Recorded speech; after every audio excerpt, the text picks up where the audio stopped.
নমস্কার, কেমন আছেন আপনারা? আশা করি সবাই ভালো আছেন। শুভলিপির ব্লগ থেকে আপনাদের স্বাগত জানাই। আজকে আমি আপনাদের কাছে নিয়ে চলে এসেছি এই তালের নারকেল পিঠে। এখন তো তালের মরশুম, আর এই বর্ষাকালে আর তাল খেতে ভালোবাসেন এমন কে আছে? আর তালের তো বিভিন্ন রকমের রেসিপি হয়।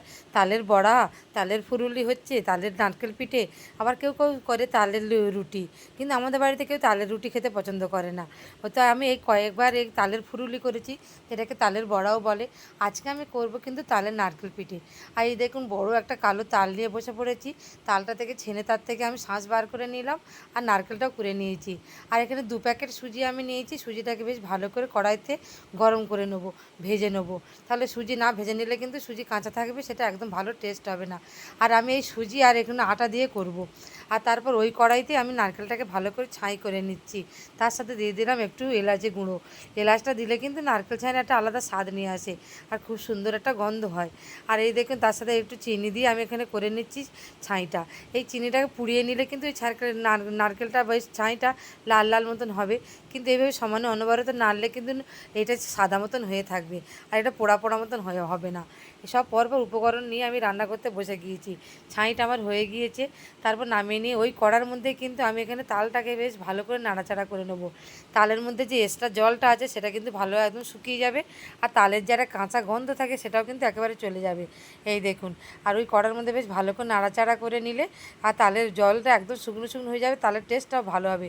আর যারা সংরক্ষণ করে রাখতে চাইবেন তারা কিন্তু এইভাবে কড়াইতে তালটা বেশ ভালো করে ফুটিয়ে এরকম গরম করে নিয়ে শুকনো করে একটা ঢাকা জায়গাতে রেখে দিয়ে ফ্রিজে রেখে দেবেন, এখন 8-10 দিন অন্তত ভালো থাকবে। তারপর আমি এই ভাজা সুজির মধ্যে এই তালের শাঁসটাকে আমি ঢেলে দিচ্ছি, আর এটাকে দিয়ে ভালো করে কিন্তু আমি মাখিয়ে নেবো। আর এক বাটি এখানে আমি আটা নিয়েছি, দিয়ে ডোটাকে বেশ ভালো করে নরম করে মাখিয়ে নেবো একটু ঠান্ডা হয়ে গেলে। তাহলে প্রচণ্ড গরমে কিন্তু না হাতটা পুড়ে যাবে, অল্প অল্প করে এইভাবে মাখাতে হবে। দেখেছেন তো, এক বাটি আটাই আমি নিয়ে নিলাম। নিয়ে এটা আটা ময়দা দিয়ে করবো, এতে কিন্তু ভালো টেস্ট হবে। আর যেহেতু সুজি দিয়েছি, আর এটা খুব সুন্দর নরম মতন হয়ে যাবে। সম্পূর্ণ সুজি দিয়ে অনেকে করে, কিন্তু আমি একটু আটা ময়দা পাইল করে নিলাম।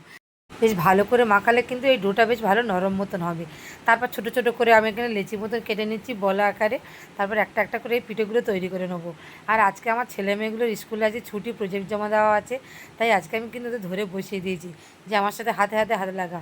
আর এই নারকেল পিঠেগুলো করতে একটু বেশ ধৈর্য লাগে। একবার তালে থেকে শাঁস বার করা, নারকেল করা, তারপরে একটা একটা করে পিঠেগুলো করতে।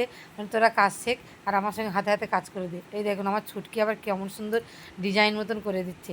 আর আমার ছেলে আবার বসে বসে সেইগুলোতে লেচি কেটে গোল গোল গোল গোল করে দিচ্ছে। হ্যাঁ, ও অত নারকেল পিঠেটা মুড়তে পারে না, তো যাই হোক একটু লেচি কেটে দিক, গোল গোল মতন করে দিক, হাতে হাতে কাজ করুক। কাজও শেখা হলো, আর পিঠেটাও খাওয়া হবে, সব রকমভাবে একটু হোক। এই দেখুন মাথা না নিচু করে আবার কাজ করে নিচ্ছে। সারাদিন তো ছুটি থাকলেই বাড়িতে হয় কম্পিউটার নয় ফোনে বসে থাকে। আজকে একদম জব্দ করে দিয়েছি, পিঠে বানাতে ধরে বসিয়ে দিয়েছি। আর আমার ছুটকি আবার কত রকমের ডিজাইন করছে দেখুন।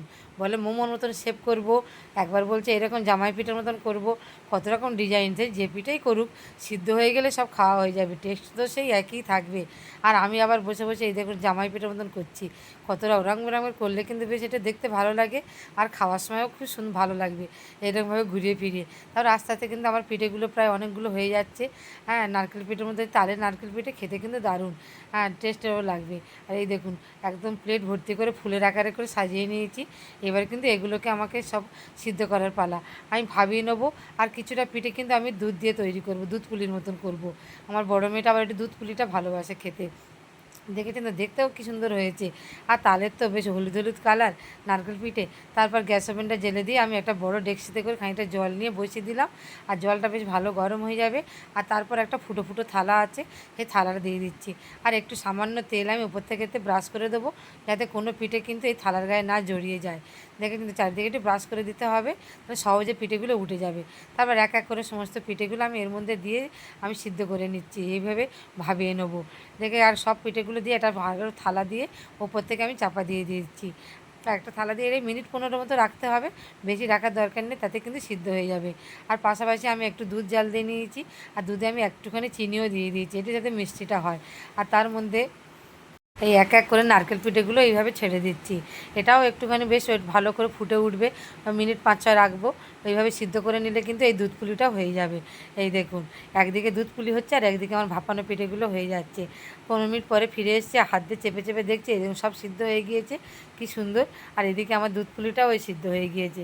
ব্যাস, এবার গরম গরম খাওয়ার পালা। তারপর আমি আমার ছেলে মেয়েকে দিয়ে দিলাম।